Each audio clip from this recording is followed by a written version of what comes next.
for the camera. Okay. So that's the workshop schedule. I'm going to talk a little bit about our approach, our goals, and then we'll do some personal introductions during lunch. We went over the handout already. What I'm going to try to create, what we're going to try to create is a workshop approach, an environment that is reflective, integrated, participative, and productive. RIP. That's our mantra. Let's let it rip, okay? We want to create, and bringing you out here was intentional. Oh, another important thing. Please put your cell phones on vibrate. I was at a national conference and the speaker said, I want you, please, everyone put their cell phones on vibrator. I don't want to get that personal with y'all. Put it on vibrate. That would be fine. Or shut it off altogether. When we do these workshops, when we've done these workshops at home, on campus, people are searching their email and looking at their cell phone, and I have to run back to my office. So we want to create a sanctuary. Remember the Hunchback of Notre Dame, Quasimodo? The Hunchback wanted sanctuary. He went into the church. This is our sanctuary for the day. I want you to take control over the evaluation of your activities.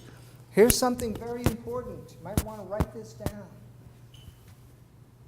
The evaluation of your performance is too important to be left up to others. You need to take control. You need to determine what you're going to evaluate, how you're going to evaluate it, when, where, with whom. Don't allow your activity to be evaluated based upon the whims or desires of others. Now, obviously, you need to pay attention to what your department chair says, what your college says, what the university says. But you also have some latitude to add to it. You have some ability to say, this is really what I try to create in my classroom, and that end of the semester evaluation doesn't capture that. What can I use in addition? There's no penalty for doing more. There's a penalty for doing less, but there's no penalty for doing more than what's required. So I want you to take control this early stage in your career. First year, second year, third year, however long you have been working at Auburn, to take some control over determining how you are to be evaluated. We're going to provide some guidelines, some organization. Hopefully we'll have some time for collegiality, discussion, feedback.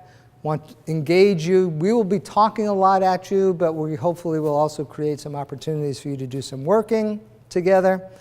We want one of the basic goals of this new Faculty Teaching Scholars program is to create a network, collegial network of scholars, to make some long-term friends. And we've seen this over the years. I've done this here. We've done this program at Auburn. I think this is our 7th year, maybe our 8th year. And I did it at the University of Missouri in Columbia for about 5 or 6 years. And we've seen long-lasting friendships and professional relationships develop as a result of this. We've seen a couple of marriages, and we won't get into that. And finally, we want to develop a template. We think that this template can be useful to you. It's a little different than what you're required to do for your tenure, your promotion and tenure dossier. All right? It's not exactly the same. But if you follow this template, you produce a product, that information you provide into this portfolio will be easily transferable into what's required for your promotion and tenure dossier. This was a faculty member in one of these programs that I ran who said this, wrote this down on their evaluation. And it really, better than I could ever capture the reason for doing this.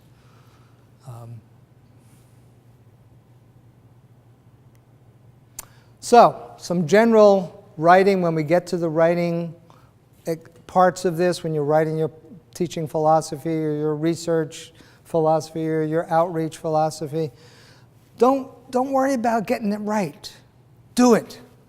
Just do it. It's the Michael Jordan Nike theory of doing work. Just do it.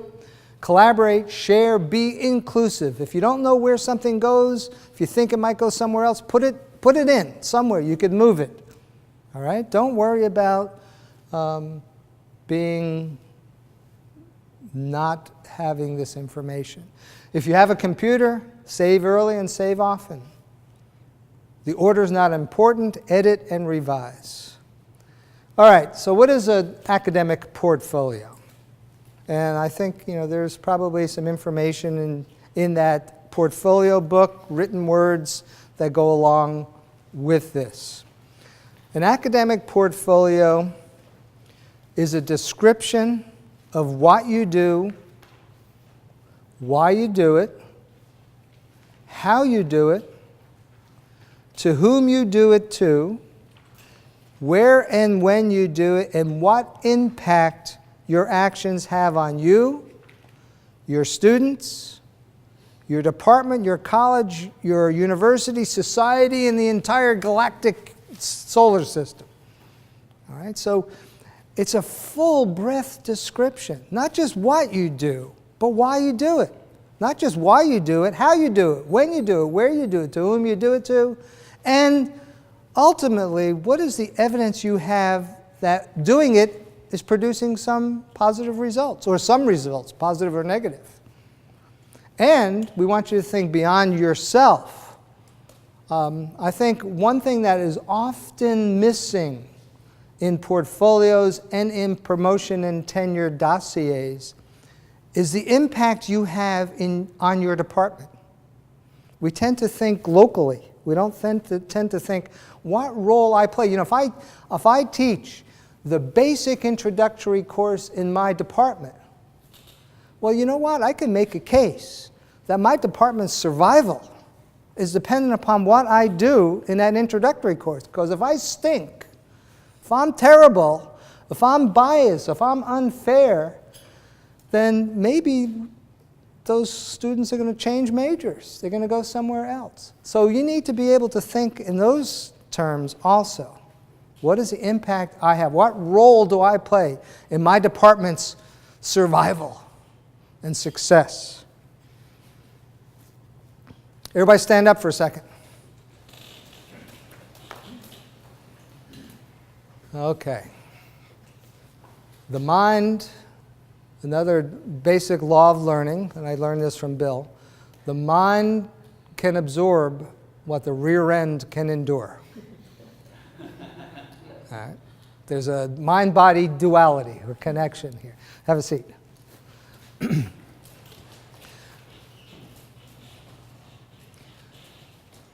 All right, so here's a visual way. Raj developed this, and this kind of captures what we're trying to talk about. We're going to describe and define what we do as an academic professional along 4 dimensions. There are 4 aspects of our academic role: teaching, research, outreach, and service. And Auburn University actually has those 4 components in its promotion and tenure dossier. Most schools only talk about teaching, research, and service. Well, we have actually separated outreach and service, and Tracy's going to talk a little bit more about that distinction. What makes something outreach as opposed to service? Okay, we'll talk about that. And then we can look at another dimension here. What impact does it have on you, your students, your department, your college, your university, and society? Now, some of these, you might not go all the way down in one dimension in some of these categories. But at least that's the template. And then there's a third dimension to this, and that is those, when, where, how, why, what, and another one is outcome, effectiveness. So we're trying to get you to think multidimensionally, 3-dimensionally here. across those two dimensions, and then within depth in each of those dimensions. Does that make sense to y'all? And, there's also kind of a temporal dimension. What you do in each of those has ebbs and flows during the year. And it has ebbs and flows each year. So, your first year here, you may be doing a whole lot of setting your lab up and get course release time here. So you're not spending as much time in teaching, and might be vice versa. So your academic career is dynamic. It will change from semester to semester, from year to year. You need a way to capture that. All right? And I think a portfolio is one good way of doing this. Ultimately, your academic portfolio is generally, this is a real flexible, fluid guideline, 8 to 15 written pages followed by appendices and supporting data. It's not a milk crate. It could be a milk crate, but really what you should expect someone to read as your portfolio is just these 8 to 15 text written pages, maybe with some tables summarizing data.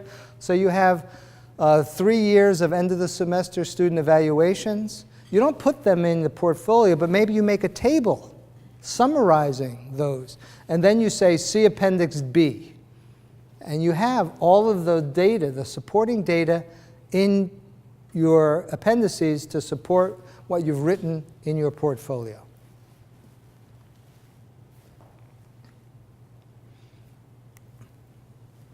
A good academic portfolio should introduce you to any reader, not just someone in your department who's familiar with you. When you come up for promotion and tenure, there are multiple levels of reviewers, some of whom know nothing about your discipline. There's usually a representative from your college on that university-wide promotion and tenure. But there may be not someone, they may be from your college, but not from your department. So there's still not going to be a one-on-one match between what you say. So this has to communicate who you are, why you do what you do, provides evidence of your abilities. If you say something, for example, in your teaching philosophy statement, you say, I believe that my role as a teacher is to stimulate critical thinking in my students. Well, you're going to have to provide some data to show, one, what you do to stimulate critical thinking, then how you assess that critical thinking, and then some outcomes and evidence that they have developed critical thinking skills.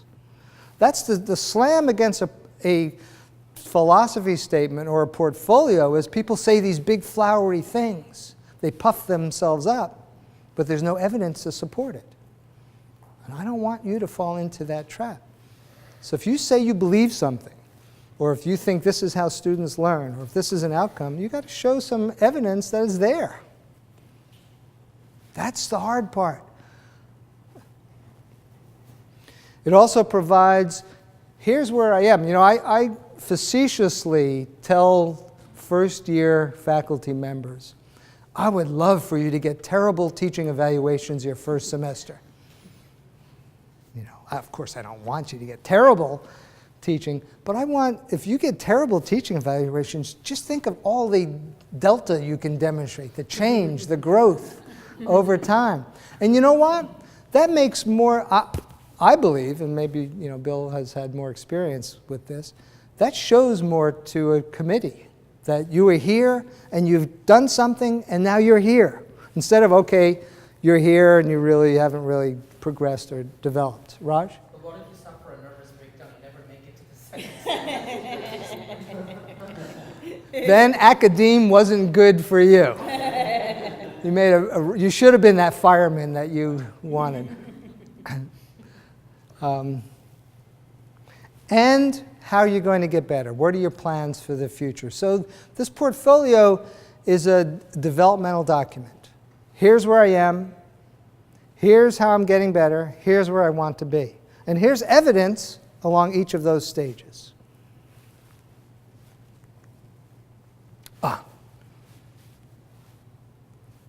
The evaluation of your performance is too important to be left up to others. But I don't know how many times I have heard faculty going up for third-year review saying, you know, I have end of the semester evaluations. That's it. My department chair says I need to get those. You know, I haven't really encouraged my students to fill them out. Now what do I do? Well, you know, you missed 3 years worth of data collection here. You miss taking control over how you define your behavior.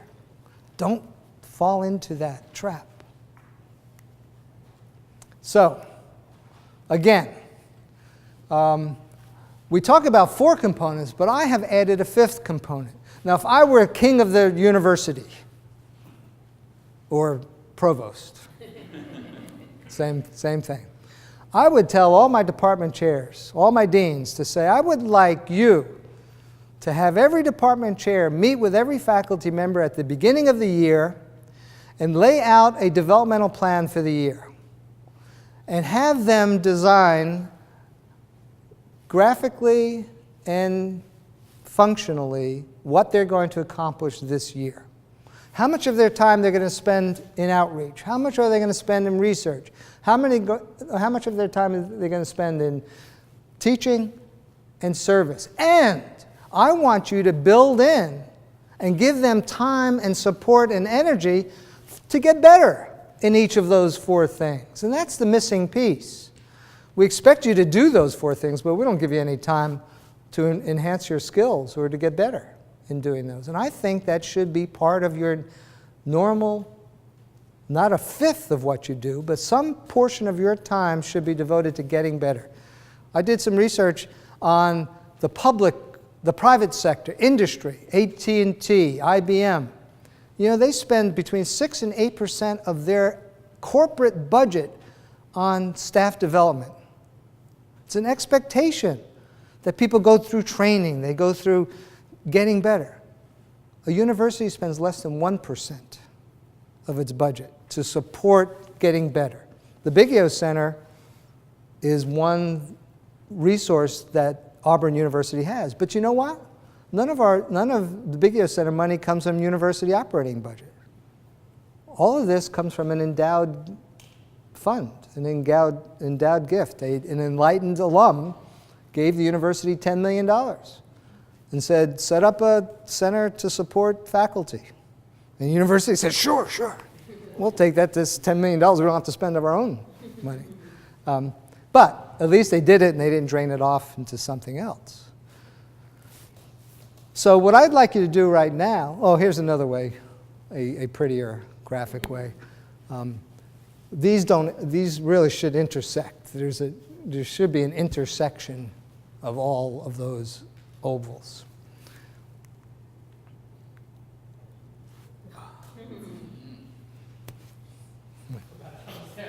I forgot that was there. Let's see that again. Slow-mo.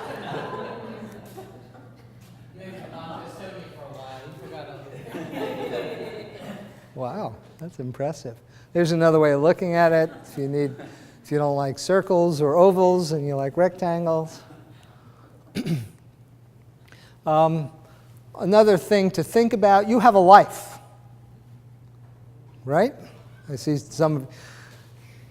I went to a workshop with a neurobiologist who said he tells his grad students, you could have a job, you could have a family, you could have a garden. But you can't have a job, a family, and a garden. You can have a job or a family, you can have a job or a garden, but you can't have all 3. He expected his grad students to work 70 hours a week in his lab. Well, you need to balance. We realize that you have a life and you have to balance. So while all of these things are important, you also have a family, you have to get better, so Your life is a constant balancing act.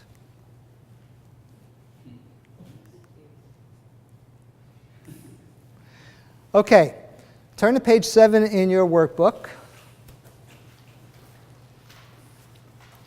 And there's a blank space.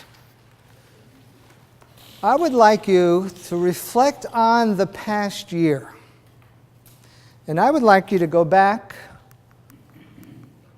to kind of this diagram and complete this for you.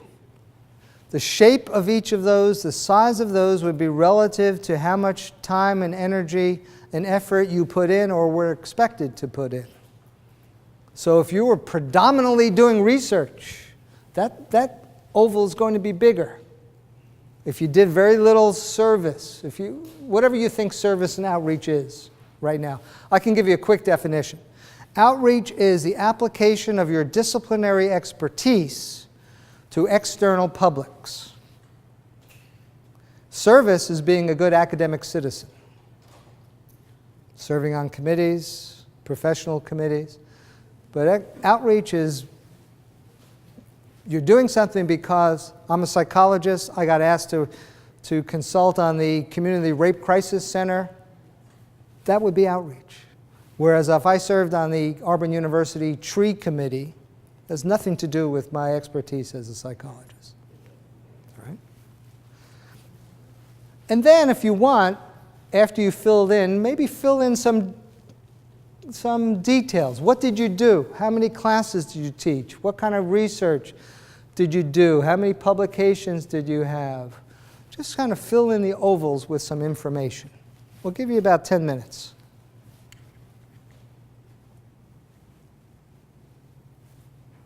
Jump out at you?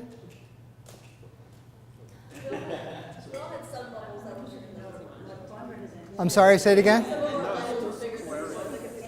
Okay. Joni said some of the bubbles, some of the ovals were bigger than we really wanted them to be. Anything else?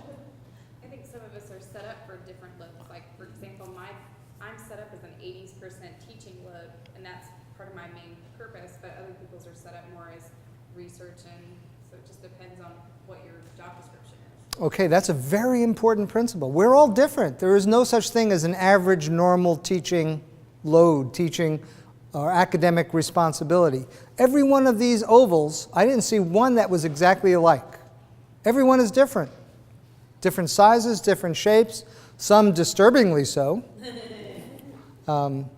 But, so it's hard to compare yourself with someone else.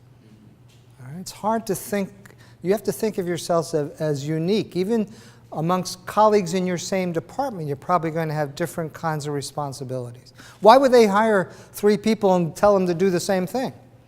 They're hiring 3 people based on different kinds of expertise. And so on one level, it should be comforting to you that you're not exactly alike, but on another level, it could be a little distressing because you're going to be evaluated based on some general criteria that is going to try to shoehorn your thing into this set of criteria to make everyone similar. So you're trying to make, square pegs in round holes, or whatever kind of analogy or metaphor you can think of. Any other comments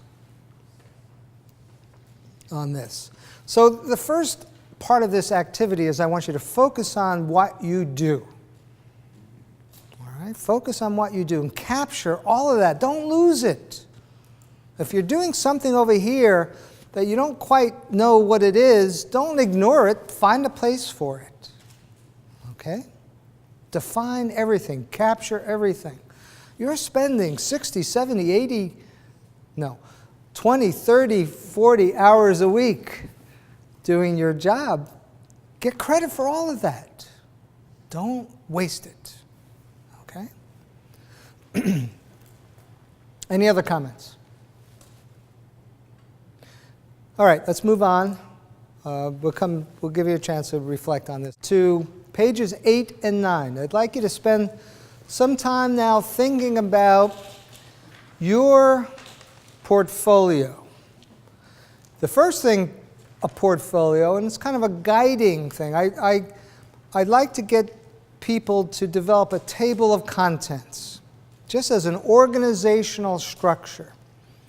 And if there's not a blank space in this, if you have a notebook, I'd like you to start thinking about circling what would go into your table of contents. Now this, again, recognizing that just because you say it goes this way or it's organized this way, that it will stay that way. It will change. But once again, I want you to think comprehensively, holistically about what it is you do and how you will capture that in this document. A number of years ago, I developed kind of a portfolio outline table of contents for what I do, as an example. Now, obviously, this is not going to be the same outline as yours, your table of contents. So I start off with a description of my general academic role, what my academic philosophy is that encompasses the 4 components. Then I talk about teaching responsibilities, teaching philosophy, what I do, what evidence of effectiveness, what other curricular development activities, if I've developed new courses, and what I want to do to improve. And I basically follow that same format for, I call it scholarship instead of research, because I don't do a whole lot of empirical research. I do writing, editing, publishing. That's scholarship for what I do. Outreach, and I include consulting. I do a lot of consulting internationally and nationally. And I serve on committees, and I do professional things for my professional associations. And then I have appendices.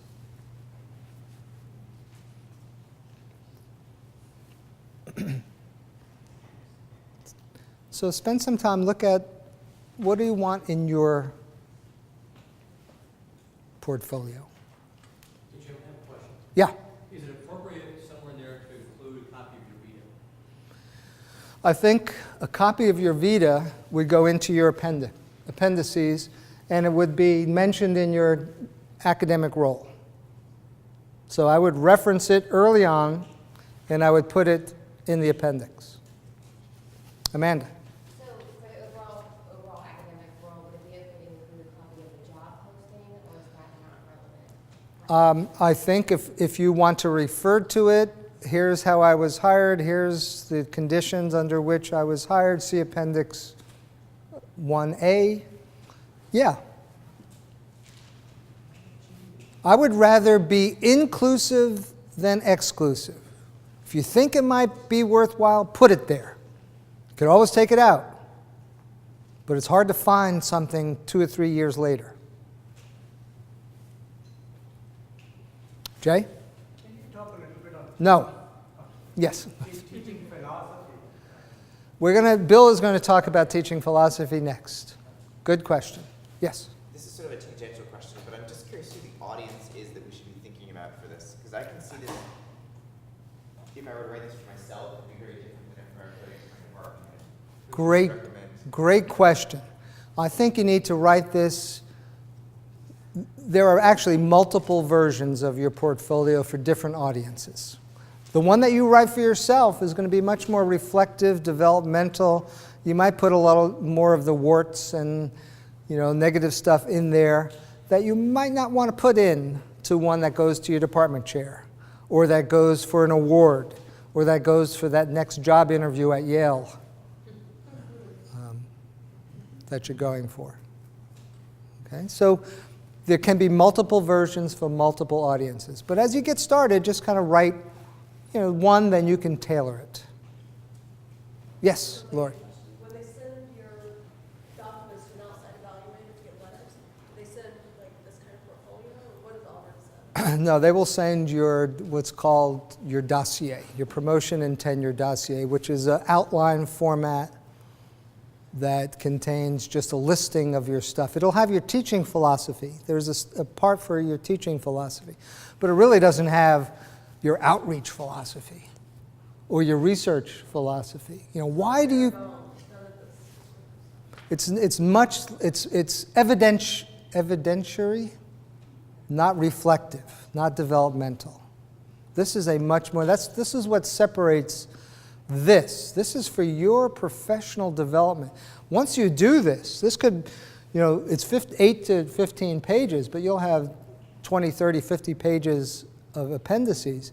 Then when it comes third year review, fifth year, sixth year, when you do your tenure and promotion, you have everything in one place. Now, this should be done electronically. All right? This is all done electronically. Electronic portfolios are becoming more and more the way to go. But in this one-day activity, if you brought a laptop with you and you wanted to use your laptop, please do that. Yes? Question about, like, on your outline there, under SO's outreach for evidence of effectiveness. So in the College of Veterinary Medicine, we all often count for outreach things like our referring veterinarians calling for consults, and we're consulting with them usually on a daily basis. We're giving CE talks to local practitioners, et cetera. So how do you, I just don't know how to provide evidence of effectiveness, because if you're really giving feedback with those CE talks that you give, or feedback from your veterinarians, that's in a documented fashion. How do you document that? Okay. Are you going to cover that, or should I answer? Go ahead. Okay, I would think, okay, how can I collect evidence? Maybe I send an electronic survey and say, how helpful was this presentation? So think about following up. What kinds of evidence can you collect if they're not collecting it? Most of the workshops and seminars and classes that I teach externally, they always have an evaluation form. So I collect that. It's even better to follow up a month or two later and say, okay, now, did that workshop really change your behavior? Or maybe with a consult, ask some of your frequent flyers, if you will. Yeah. Some Yeah. documentation. Yeah. Any other questions? Great questions. Amanda? So if you came from a different academic institution, what can you include in that would be appropriate? From somewhere else? All right, that's another excellent question. How much past stuff can I include in this? I would say everything now. Whatever you've done somewhere else, even as a grad student, I'd put it in. As you get more experience, as you build up more time here, some of that will drop out. And there are actually some policies and procedures in certain departments about how much credit you can get for work at a prior institution. So familiarize yourself with your departmental policies and regulations. But if this was your first year in an academic position, you were a grad student a year ago, and you did some teaching as a grad student, you had some publications as a grad student, I'd put that, that certainly would go in here. 2 years from now, you might want to drop that grad student teaching out. You have enough evidence of other expertise and success. And I assume for your promotion and tenure package, you would put that stuff. That depends. You just might, again, if you had a major publication, if you was a co-author with your advisor, and that advisor was a Nobel laureate, there's no way I'm getting rid of him or her from my portfolio. Assuming if it was published after you got here, too. Especially if it published after you got here, then that counts as an Auburn publication.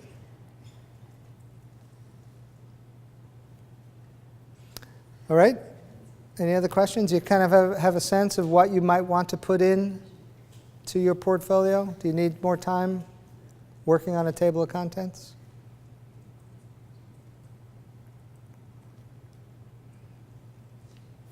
I don't want to, let's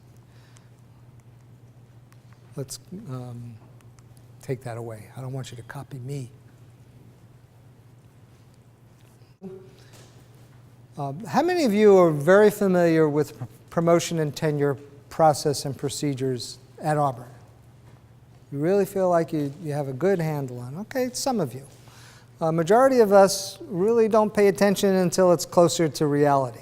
But I'm going to try to break this down in a step-by-step process.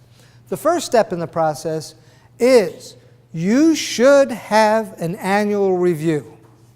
If you have not had an annual review, ask for it. Don't wait. It should have happened before now, but if it hasn't happened now, demand it. Demand an annual review. One, for your protection. You need evidence. If in 3 years or in 5 years, all of a sudden they tell you you haven't been doing what you're supposed to be doing. If you have annual reviews that says you're doing great, you got grounds for appeal. All right? People change. Department chairs change. You need evidence. Keep that stuff. So, in the spring of each year, like a month ago, 2 months ago, you should have met with your department chair. You review your assignment. Bring in your appointment letter, whatever, your assignment. You review your accomplishments in teaching, research, outreach, and service. And you say, let's renegotiate for next year. So instead of spending 80% of my time in service, maybe, next year I'm only going to spend 60% of my time in service. And, importantly, you receive written feedback from your chair. Okay, everyone has done that? You've gotten written feedback? If you haven't, you should feel a little squeamish. Get it. Okay? If your department chair objects, go to the dean. Or go to the associate chair for teaching or whatever. Or a senior colleague, a professor in your department. All right, the next step in the process. So you have 3 years of annual review. The third year review is critical. This is maybe even more important in my mind than the tenure and promotion and tenure 5th or 6th year review. So that third year review comes when? In the third year. Just want to be clear. Be clear about that. It's a must. It's actually written into the faculty handbook. Okay? It's a must. It's at this time that you start to put together, you go to the website, the provost website, and you find the promotion and tenure guidelines. And you have started, you actually should be doing that right now. You should have a first draft of your 6th year promotion dossier. But you put together a mini tenure and promotion package. Just the same as what you would put together a couple years later. All tenured faculty in your department reviews this. Joni, I will be reviewing your third year review. And we sit around and we discuss the pros and cons. This person is on target. The quality of the publications is really kind of mediocre. They need to publish in a couple of more prestigious journals. And we provide feedback, written feedback through the department head or the department chair. So all the tenured faculty in the department puts together recommendations. The department chair writes this up and meets with the faculty member. All areas are discussed: teaching, research, outreach, and service. And in 95% of the cases, all that's provided for teaching is the end of the semester evaluations, which I think is a mistake. Okay, I think it's a big mistake. Don't put all your eggs in 18-year-old students' baskets. All right? So you submit this, you discuss it, and you have the option to respond. And I would actually highly recommend that you respond. Thank you very much. I'm glad to hear the department thinks I'm on task, or I understand that I appear to need some work in this area. Here's what I'm going to do to respond to that. Just like you would respond to a journal review, a rejection, a resubmission. Think about this again in a scholarly way. Don't get destroyed. Maybe get appropriately disappointed, but use that as energy to get better. Bill? I just want to emphasize that last point. That's really important. Is take that feedback to heart. Because when you're hired, the most important decision the university makes is who's going to hire. They're putting all their eggs in that basket. They want to do everything they can to help you get promoted and tenure. They're investing a lot in you. This is really a good service that your department and the university is providing to you. So sit down, go over the feedback, even if it's not what you want to hear. It may be exactly what you need to hear. You still then have a couple of years to sort of modify your course and get on the proper track. And that's why it's not the third year, not the fourth year. So really do take this very, very seriously. And what you're doing today is really preparing for your third year review, because the documents you're preparing today is going to be fundamental to preparing a masterful dossier for this process. It's very, very important. So take what Jim is saying to heart. And I really believe, if done well, you should know at the end of the third year review whether it's worth plugging on or resubscribing to the Chronicle of Higher Education, which can be a great service to you. If you don't feel like you're going to really fit into this department, you know, it might not be bad to start looking for some other opportunities. And I have heard the provost, not this provost, previous provost, say that promotion decisions are made at the third year review. Tenure decisions are made here. That if done well, there should be no one who comes up in the 5th or 6th year who gets denied tenure. This should tell you. All right? Now, obviously, in some cases, there's, again, variability. You know, you're doing some highly technical scientific research. It took 2 years to get your lab up and running, to design all your experiments. You haven't generated the publications, the data yet in that third year. But you got a lot of things in the pipeline, and so your scholarship may be backloaded in that 5-6 year period. All right? So, you know, think about the extenuating circumstances. If that's the feedback you get, you haven't published enough, you need to be able to respond and say, well, here's why. And here's how I'm going to overcome that. Okay. Any other questions about third year review? So jump on it. Use this as a real developmental positive thing, not just a punishment. Fearless and true. That's us. Okay. Here's the timeline. Oops, this should be 2012-13. Time flies when you're out of the country. Here's the schedule. This was just posted 4 days ago. So this is hot off the press. April 27th, which was when this year's promotion and tenure announcements were made. They appeared in the AU newsletter, the weekly newsletter thing. That's really kind of the official publication. So those were all in last week's newspaper. October 1st is the deadline, and these vary by a day or two.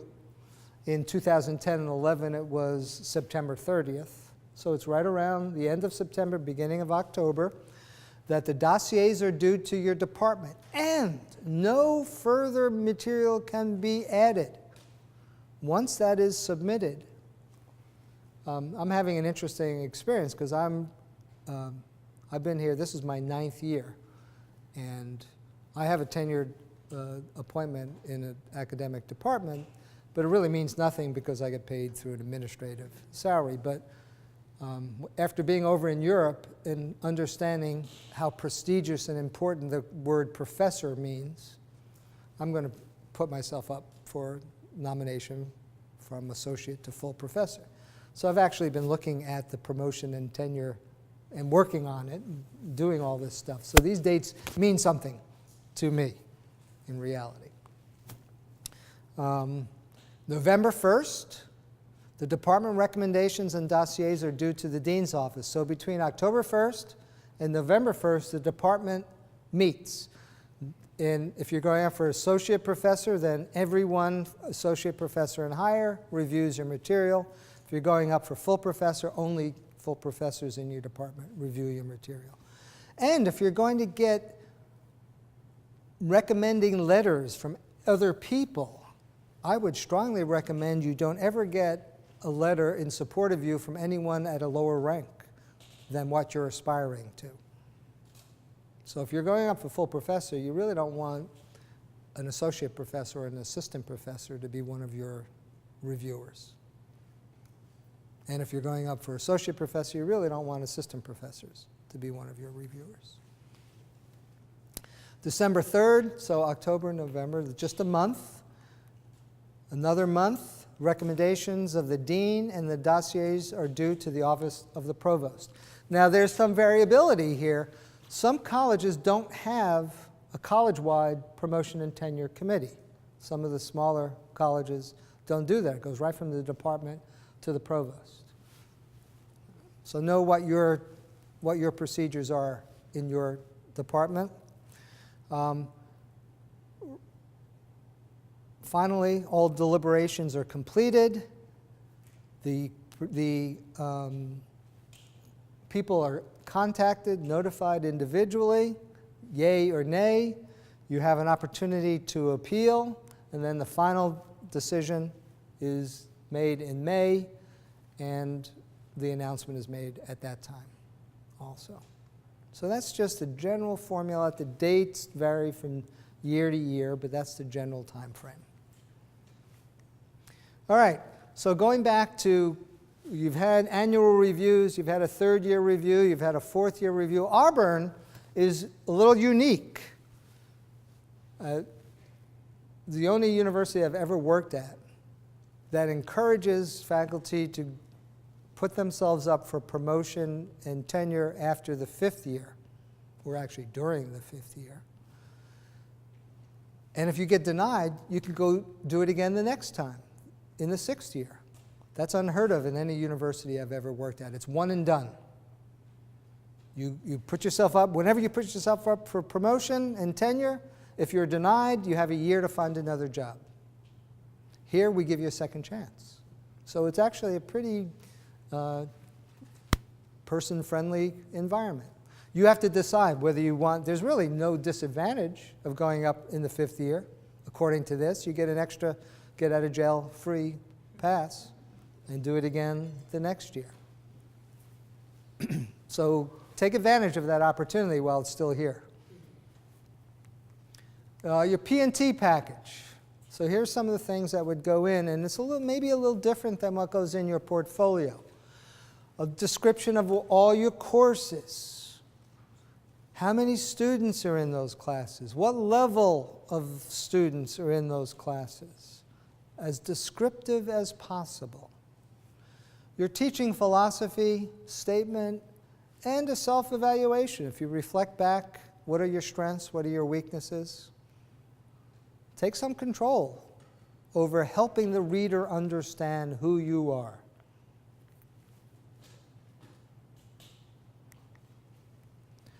Examples of your research. Documented creative work, publications, presentations, patents, contracts. I like the word scholarship better than research because it's a little bit more generic, but we tend to use research as the term here. Because if you're in the art department, scholarship for you is exhibits, or if you're in a drama department, plays that you produce. It's really, how do you research? I mean, you could probably do research on that also, but in an empirical sense, it's a little different. I also would recommend you have a philosophy, research philosophy statement. Why are you pursuing this avenue of scholarship? What difference does it make? What impact on the university, on students, on society does that body of research make? Now you could also have, there's a place in the promotion and tenure that talks about scholarship on teaching. So you can actually kind of double dip. For me, all of my scholarship is on teaching. So I have a choice of listing it under teaching research or in disciplinary research, because that's my discipline.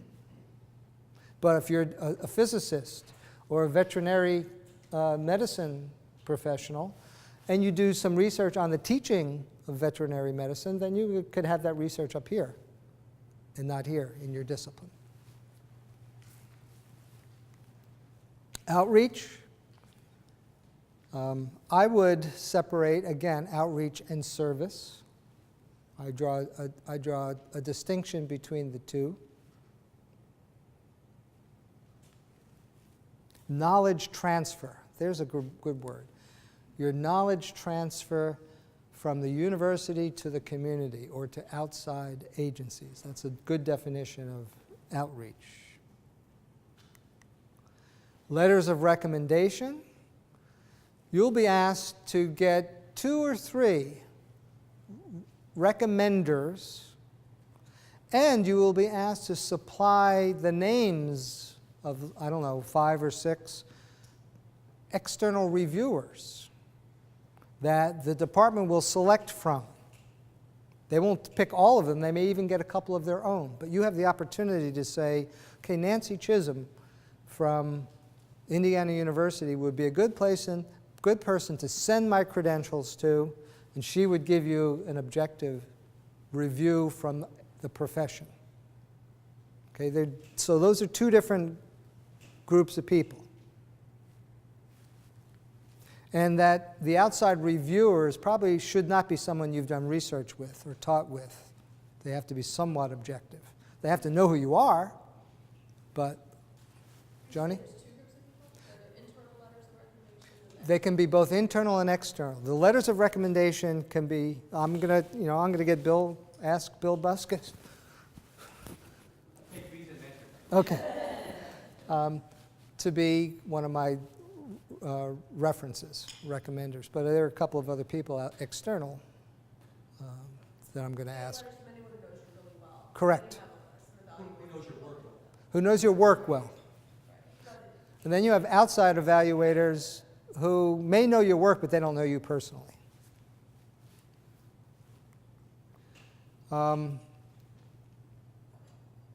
If you can attend promotion and tenure workshops, get a mentor, find people in your department who've recently gone through the process, and always check the faculty handbook.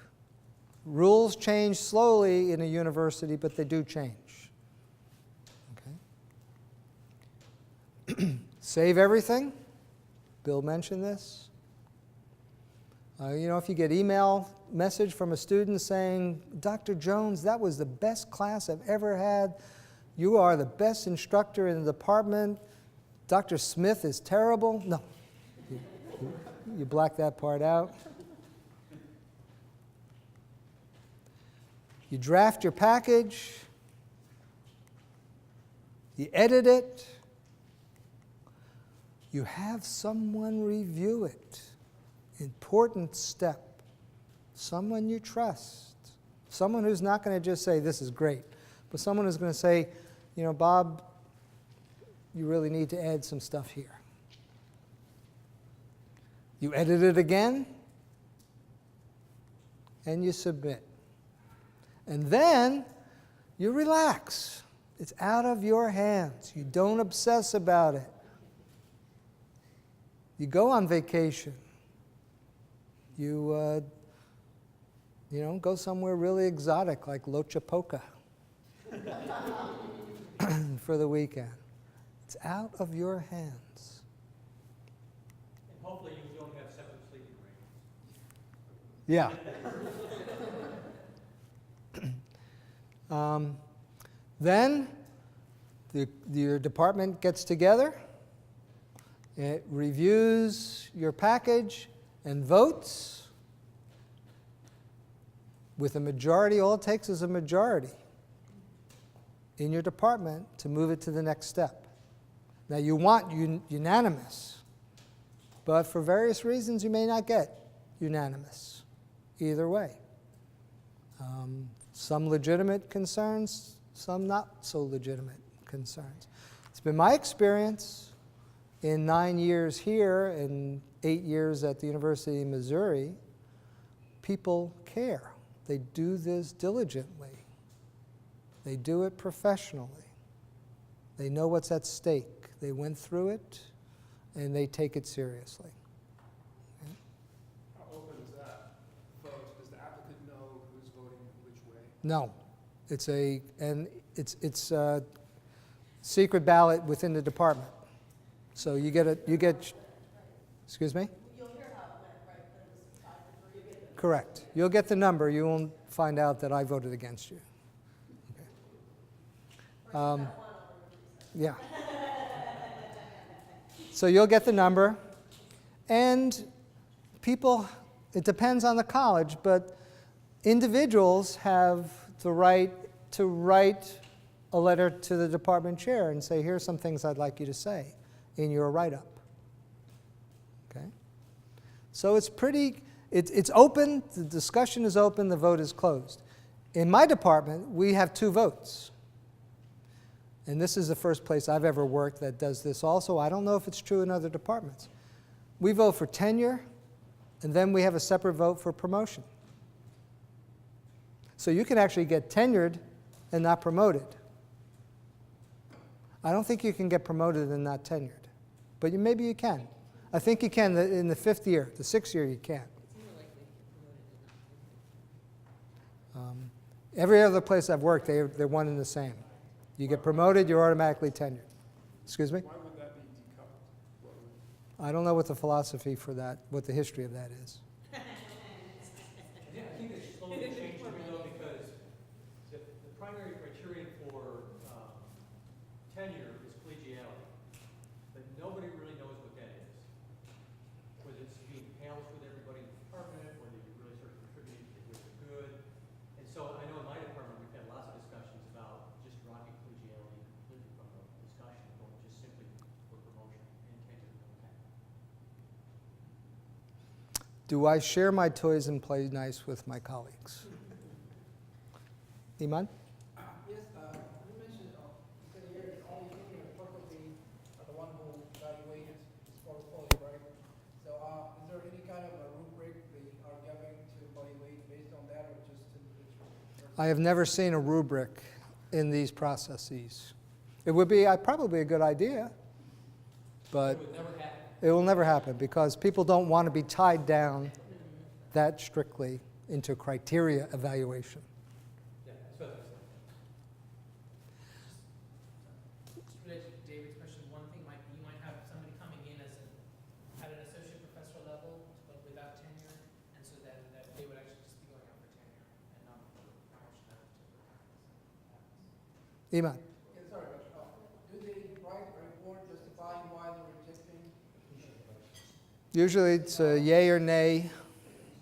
Get a piece of paper, and it says yes or no, and you check the box, and you hand it in, and the department secretary goes in another room, counts them up, and says, here's the vote.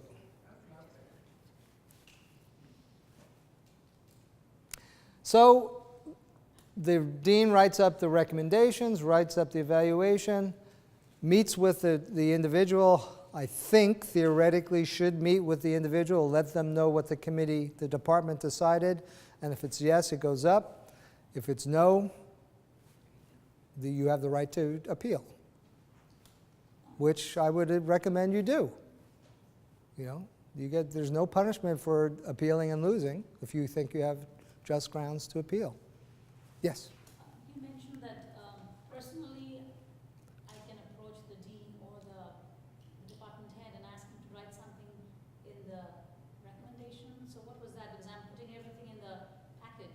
So what extra can I request that you please, if you can just put in a paragraph of this? No, in your annual review, there should be some written, if you don't get a written report from your annual review, you should recommend that. I wouldn't go to the dean or to the department chair to ask them to write a reference for me at all. You really want them to be objective. They're there to respond to the will of the department or the will of the college, not to your needs. But they, you said that after the department votes, people in the department can write a letter. Oh, yes. Is that what you're saying? People, That's something you request, right? Is it correct? it's not anything you request. No, no. They can take it upon themselves to write a justification for their vote. So it could be negative, or it could say, this is a really great person, and the split vote is not. Correct. Correct. Bill? Your chair is also going to write a cover letter introducing the committee on the line, the college and university level, to you. That's the letter that counts. Of all the letters that are going to be part of your dossier, external, internal, the most important one is your chair. Your chair is going to summarize what happened at that vote meeting and will take into account any pros and any cons that came up to sort of cast a bigger light. And the committees above your department will listen to the chair with some deference because this person has the best perspective, theoretically. And I've seen it happen lots of times. So it's not like you have to kiss up to your chair, but a good chair is going to be there to support you all the way around. So you can count on your chair to have some perspective going into that particular light. And again, that's why it's important, that's why those annual reviews are important, because you want to establish that relationship. You want to demonstrate to your chair that you care, that you're working hard, that you're responsive to their requests and their needs, and you prize their feedback and their mentorship. So if you establish that relationship over 4 years, come 5th year, they're going to know who you are. They're going to know what you're doing. So it moves on to the university committee. There is a representative, typically from each of the colleges and schools, on that committee. There are other people. There's the vice president for outreach, the vice president for research. There are some kind of ex officio members on that committee. You've been on the university-wide tenure. So the packages are sent along with the recommendations from the chair and the dean. And they're discussed. I don't know how many come up each time, 50, 60, for deliberation. Recommendations then are made to the provost. The provost has another go at it. Very unusual that the provost will overturn previous decisions. Very unusual. Packages are submitted to the president, and the final decision is made by the Board of Trustees. A letter with a decision is sent back to the candidate. Is it also rare for the board of trustees? Board of trustees, is it rare for them to overturn? Yeah, unless your name is Ward Churchill or someone like that, it's very, very unusual. Raj? Well, of course, there's always horror stories, but I knew somebody who was a chemistry professor at University of Wisconsin. Had, a nephew or son of the board of trustees member in his intro chem class, and that didn't go well. And this board of trustee member then took it out on him much later. Don't worry about that. That's not going to happen. That's not going to happen to you. If it goes this far and you've been recommended, if you've been recommended by your dean, you got probably a 95% chance of making it through. And it goes, this might be 99.9% to that point. So you celebrate. Yay, your life is made. You can relax. No more of that research garbage. You can do what you really want to do. Let's cut the lawn at 3 o'clock on a Wednesday afternoon. Irritate all of your non-university neighbors. And that goes, yay! However, option B, you're not promoted and tenured. All right? So you improve and you resubmit. That was a noise. You do it again. You may also want to start looking at other career options.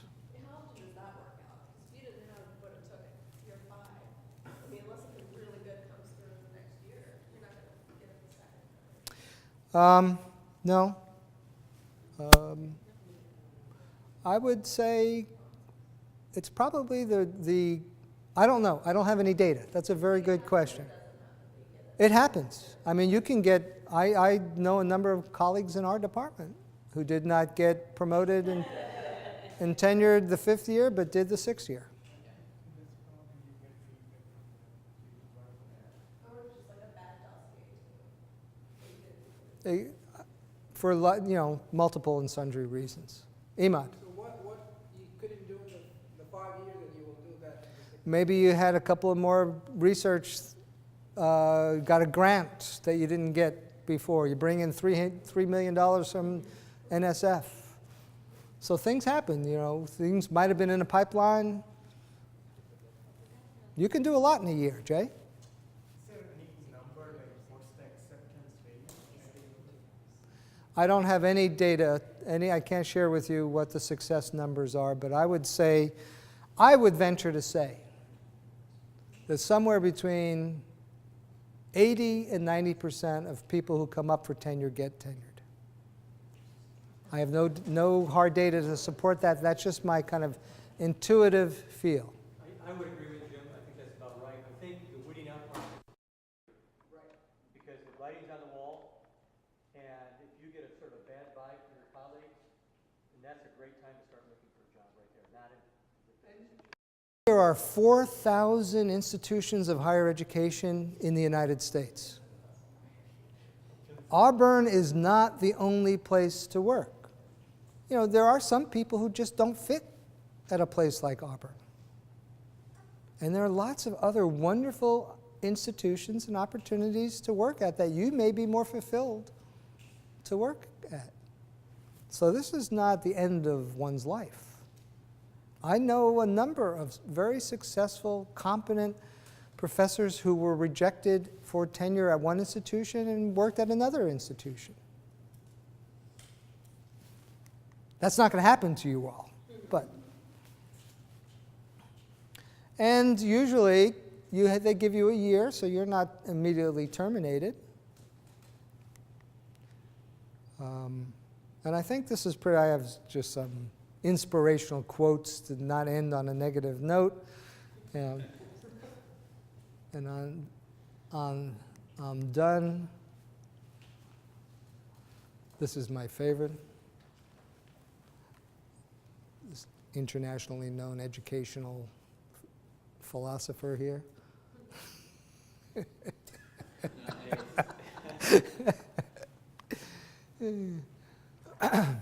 Okay, I think we're done. Everyone stand up. Bill's going to talk a little bit more about. About a 5-minute